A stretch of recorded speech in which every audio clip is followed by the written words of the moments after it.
Shule ya sekondari ya Zanaki kutoka manispaa ya Ilala jijini Dar es Salaam kwa mara nyingine ilishiriki mradi wa Uwezo Award kwa mwaka 2020 na kufanya vizuri sana, kwani walipata tuzo kwa mara nyingine.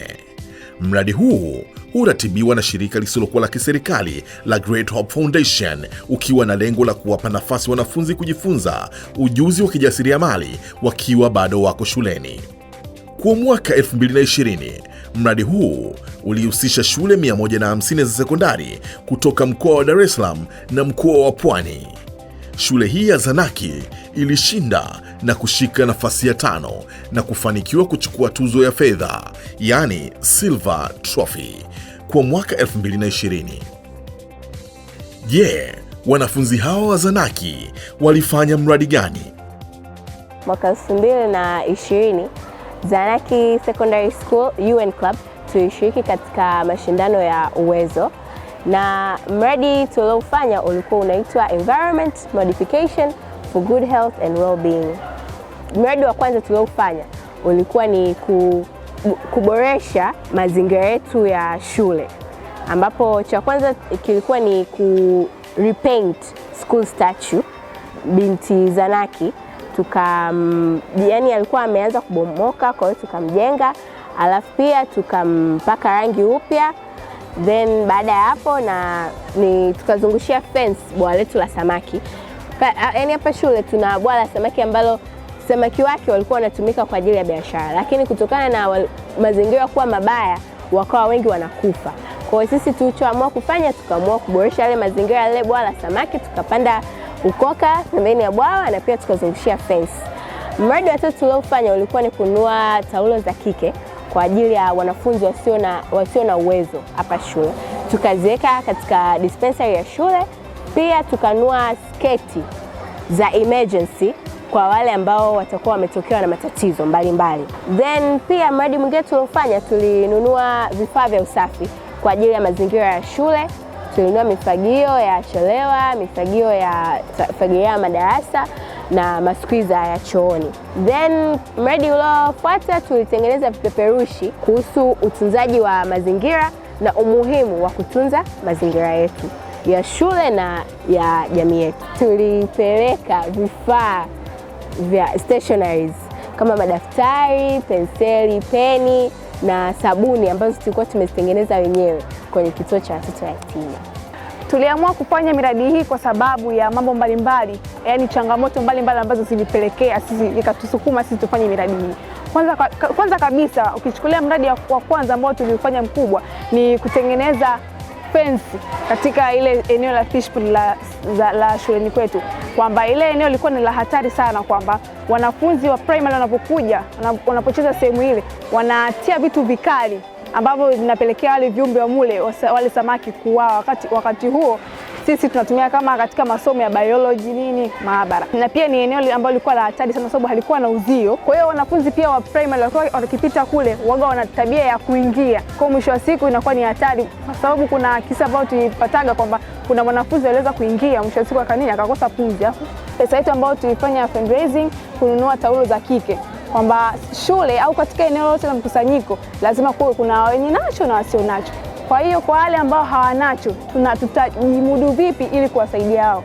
Ni pale ambapo tulinunua zile taulo za kike kwa ajili ya kuwasaidia wale ambao hawakuwa na uwezo wa kuzipata zile. Tulinunua madaftari, peni, penseli na sabuni na na taulo za kike. Tuweza kuwapelekea ili kuwajali na kuonyesha kwamba na sisi bado tunawathamini, japo kwamba wapo katika mazingira magumu, lakini bado sisi tuliokuwa nayo hata kwa kidogo tunawajali. Tuliweza kupata pesa kwa ajili ya kuweza kukamilisha miradi yetu yote kwa kuanza na contribution ambayo tulikuwa tumejichanga sisi wenyewe UN members. Tulijichanga 2,200 kwa kila member, ambapo hizo pesa zilitusaidia sisi kuanzisha miradi mbalimbali ambayo iliweza kusaidia kupata pesa zaidi kwa ajili ya kukamilisha miradi ambayo tulikuwa tunataka kuifanya. Kwanza tuliweza kutengeneza pilipili. Kutengeneza pilipili wenyewe, kwanza tulipanda, tulipopanda ilivyokuwa, tukaja kutengeneza pilipili ya kula kabisa ambayo tulikuwa tunauzia walimu pamoja na wanafunzi wanaokaa bweni. Ambapo pia profit ambazo tulikuwa tunazipata tulikuwa tunaziweka kwa ajili ya kuja kufanyia miradi ambayo tulikuwa tumeiplan kuifanya. Na pia tulianzisha mradi wa kuuza sabuni. Tuliuza sabuni ambazo tulikuwa tumezitengeneza wenyewe. Tulinunua vifaa vya kutengeneza sabuni, tukatengeneza sabuni za maji ambazo zilisaidia kuongeza pia pesa ambayo ilitusaidia sisi kufanikisha projekti yetu. Hapa wanaelezea changamoto mbalimbali walizopitia katika kufanya mradi huu. Katika mradi wetu tumekumbwa na changamoto mbalimbali, ikiwemo changamoto za uchangishaji pesa. Sisi kama wanachama tulikubaliana tuchange pesa cha shilingi 2,200 kila mwanachama, lakini wanachama walikuwa wanachelewa kuwasilisha pesa. Hiyo ndio changamoto moja hapo. Vile vile katika uuzaji wa yale mandazi ambayo tulikuwa tunatengeneza, sabuni na pilipili, watu walikuwa wanachelewa kulipa pesa. Tulikuwa tunakubaliana, mfano leo tunapeleka bidhaa hostel, lakini mpaka Jumatano wao tayari wanawasilisha fedha, lakini watu walikuwa wanachelewa katika uwasilishaji fedha. Changamoto nyingine ni kuhusu swala la vifaa, kwamba kama msemaji aliyopita alisema kwamba kuna changamoto katika swala la michango. Hasa kutokana na kwamba hatukupata pesa ya kutosha katika kufanya projekti yetu, ili tugharimu vifaa ambavyo hatukuweza kupata vifaa vya kutosha katika kuendeleza project. Mfano kuhusiana na swala la brush za kupakia rangi katika fish pond na katika kurenovate binti za Naki. Kwa hiyo ilitupelekea sisi kwa namna moja ama nyingine kushindwa kutimiza project kwa wakati. Lakini changamoto nyingine ni kwenye swala la muda, kwamba kutokana na kwamba hizi miradi ya UN ilitakiwa ifanywe ndani ya muda wa shule. Kwa hiyo yani haikutupa sisi nafasi ya kufanya miradi kwa muda, kwa sababu kuna muda wa vipindi bili tuhudhurie, kuna muda wa project, kwa tukuweza kufanya, yani hatakuwa na muda kutosha kufanya project. Lakini swala lingine ni kuhusiana na swala la wanachama wengine ambao walikuwa wanakaa mabwenini, hakuweza kuruhusiwa kama kutoka shule Jumamosi kuja. Kwa hiyo tupelekea sisi tunakutana wachache, saa nyingine tunakutana hatuna tena nguvu ya kuendelea kufanya project kutokana na uchache wa wanachama. Tulibahatika kuwa washindi 5, tulichukua silver. Kiukweli hatukujisikia vizuri, kwa sababu pale popote mnapoanza kufanya mashindano tunategemea kuwa washindi tena wa kwanza, lakini tulipofika pale tukawa washindi 5. Na ukiangalia nyuma katika miradi yetu tulitumia nguvu kubwa, tujiwekeza sana tukitegemea kwamba tutakuwa washindi wa kwanza, lakini cha kushangaza tukaenda kuwa washindi 5. Kiukweli tujisikia vibaya, lakini hatujavunjika moyo. Tunatumaini hata mradi ujao tutajitahidi na tutaongeza nguvu kuangalia sehemu pale ambapo tumekosea, tuongeze efforts ili tuwe washindi wa kwanza. Ni mambo gani unajivunia kujifunza kupitia kufanya mradi huu? Kwa kushiriki mradi wa Uwezo nimejifunza vitu mbalimbali. Kwanza, kuna umuhimu wa kutunza mazingira yetu. Pili, kutoa sio utajiri, ni moyo. Kwamba kile tulichokuwa nacho kidogo tuliweza kukitoa na kuwapa wenye uhitaji. Nimejifunza kwanza kujiamini kwa kiasi kikubwa. Kwamba niliweza kupitia kufanya miradi kwanza kabla nilipokuwa form 5 na nilipokuja kushiriki mradi huu kwetu sisi, niliweza kuwa na confidence ya hali ya juu kwamba niliweza pia kufanikiwa kushiriki katika mashindano ya public speaking competition. Kulikuwa kuna wanafunzi 3 tu ambao nilikuwa mimi ni mmoja hapo, na ukiangalia wengine wote ni watu ambao wana kazi zao wengine, lakini wapo tu pale kwa ajili ya kufanya nini ili kurudi. Lakini ile confidence yangu mimi niweza kushiriki katika ile program na nilifanikiwa kwa kweli. Namshukuru Mungu. Cha kwanza nimejifunza jinsi ya kutengeneza sabuni, kwa sababu nilikopo sijui, lakini kutokana na mradi huu wa Uwezo Award nimeweza kupata knowledge ya kutengeneza sabuni na kunifanya hata mwenyewe niweze nikaenda nikafundisha nyumbani kwetu, na pia tumetengeneza nyumbani sabuni yetu kama ya kwetu ya kutumia, lakini kutokana na ile knowledge ambayo nilipata mimi.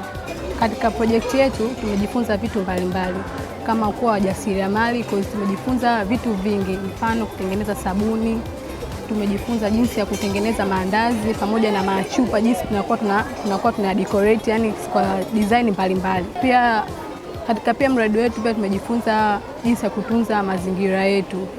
Kwa tumebadilisha shule yetu katika vitu mbalimbali, mfano katika ile fish pond yetu ile tumedecorate vitu tofauti tofauti. Mimi binafsi nimejifunza jinsi ya kuyapenda mazingira kwa kuyatunza, na kwa mfano katika project yetu sisi tulifanya kusafisha fish pond kwa ajili ya malezi ya samaki. Kwa katika namna ile tuliweza kulima pale, kupanda ukoka. Pia nimejifunza ujuzi mbalimbali. Kwa mfano katika ujenzi, kutengeneza zile senyenge, pia jinsi ya kupaka rangi na kupendezesha yani mazingira kiujumla. Nimejifunza vitu mbalimbali ikiwemo kutumia malighafi yetu ambayo kwa mara ya kwanza nilikuwa nahisi kama hayawezi tena kutumika. Kwa mfano tuliweza kutumia uchafu mbalimbali ambao unatokana na miti, majani mbalimbali ambayo kwa muda huo ilikuwa haihitajiki tena, kutengeneza mbolea ambayo tuliweza kutengeneza pilipili iliyotufanya kutengeneza appetizer na kupata faida iliyotufanya tufanye mambo mbalimbali katika project yetu. Pia nimeweza kujifunza uvumilivu, kwa sababu pale tulipokuwa tunatengeneza vitu mbalimbali, kwa mfano maandazi tunauza hostel, tulikuwa tunakumbana na changamoto ya watu kutokulipa madeni yetu. Kwa hiyo haikutufanya tukate tamaa.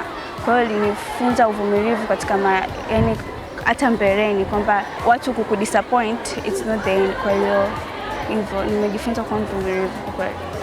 Nilichojifunza ni kuwa na umoja na ushirikiano, ambapo yani katika umoja na ushirikiano tukifanya kazi kwa pamoja tunaweza kufanikisha kitu kimoja, ambapo katika hizo project zote tulizozifanya nilitoa moyo, ambapo yani kujifunza ule kutoa moyo. Pia kingine nilichojifunza ni kutoa moyo kwa wahitaji. Unakuta kuna watu wengine wana shida mbalimbali, ambayo tulianzisha hii project ya Pink Pad ambayo tulikuwa tunawasaidia watoto wa kike wale wanaweza kupata matatizo kwa ghafla. Kwa hiyo ile tulisaidia kutengeneza zile pedi kwa watoto wa kike. Kingine nilichojifunza ni ujasiriamali. Ujasiriamali ambapo nilikuwa sijui kutengeneza sabuni, ila kupitia hii project nilikuwa nimejifunza kutengeneza sabuni. Kiukweli mimi kama mwanafunzi wa Zanaki nimejifunza kusaidia watoto wa kike wenzangu ambao wanapata matatizo hapa shuleni, kama vile changamoto ya mtu akiwa anaingia katika siku zake au hedhi, huwa wanachafuka sketi, na pia kunakuwa hamna pedi za msaada kwa sababu mtu mwingine anakuta labda amekosa hela na nini. Kwa hiyo project ambayo nilijifunza kutokana na ile project ambayo ilikuwa ni Pink Box, ambayo kila mwanafunzi alichangia pedi yake moja moja, ambapo tukatengeneza yani likawa ni box kubwa ambayo ilikuwa na pedi nyingi. Pia kulikuwa na sketi ambazo labda mtu amechafuka sketi yake, kwa ile sketi yake anaikunja then ataenda nayo nyumbani, alafu tunampatia sketi ambayo ni safi, na pia tunampatia na pedi ambayo inamweka kuwa safi mpaka ule muda wa vipindi vikishaisha ndo anaenda nyumbani. Basi huu ndio mradi uliowapa ushindi wa kipekee kabisa shule ya sekondari ya Zanaki katika Uwezo Award 2020.